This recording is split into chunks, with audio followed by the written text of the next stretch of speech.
ওই সামনের বাড়িতে আমাকে নামিয়ে দিও বাবা। ঠিক আছে, এই নাও তোমার ভাড়া। ধন্যবাদ।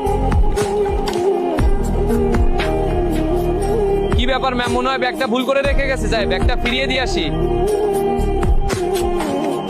কি ব্যাপার, আমার ব্যাগটা কোথায় গেল? মনে আমি ওই রিক্সাতে ভুল করে রেখে দিয়ে এসেছি, আর ওই ব্যাগে কত টাকা গয়না আছে, এখন আমি কি করব? একটু আগে যে ম্যামকে আমি নামিয়ে দিয়ে গেলাম, দয়া করে তাকে একটু ডেকে দিন প্লিজ। ঠিক আছে, তুমি এখানে দাঁড়িয়ে থাকো।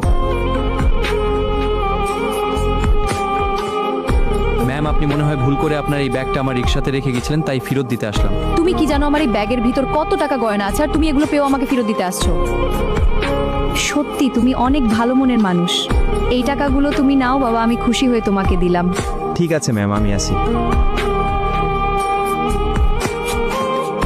আমি আসছি, কেউ অ্যাম্বুলেন্স ডাকো তাড়াতাড়ি। এই স্ট্রেচারে রাখুন, আমরা এখনই যাচ্ছি।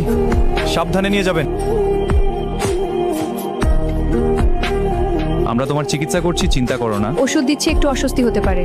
ধন্যবাদ। ঠিক আছে, এখন স্থির হয়ে থাকো। ম্যাম, মেয়েটার কেমন আছে? কোনো সমস্যা নেই তো? না, কোনো সমস্যা নেই, তেমন কিছু হয়নি, শুধু পেটে একটু পানি ছিল, আপনি ভিতরে যেতে পারে। ঠিক আছে। কি তুমি আমার জীবন বাঁচালে? তোমার নাম কি? আমার নাম শাহিদ, আর মানুষের জীবন বাঁচানো ফরজ কাজ, তাই আমি আপনাকে বাঁচিয়েছি। আচ্ছা, তোমার বাড়ির নাম্বার দাও, তোমার মা বাবাকে আসতে বলি। মাইবা, তুই কেমন আছিস? আমি ভালো আছি, আর এই ছেলেটা আমার জীবন বাঁচিয়েছে। তুমি কে বাবা? আমি জানি না। তুমি আমার মেয়ের জীবন বাঁচিয়ে আমাকে ঋণ করে দিলে। এভাবে আমাকে লজ্জা দিবেন না। মানুষের জীবন বাঁচানো ফরজ, তাই আমি বাঁচিয়েছি।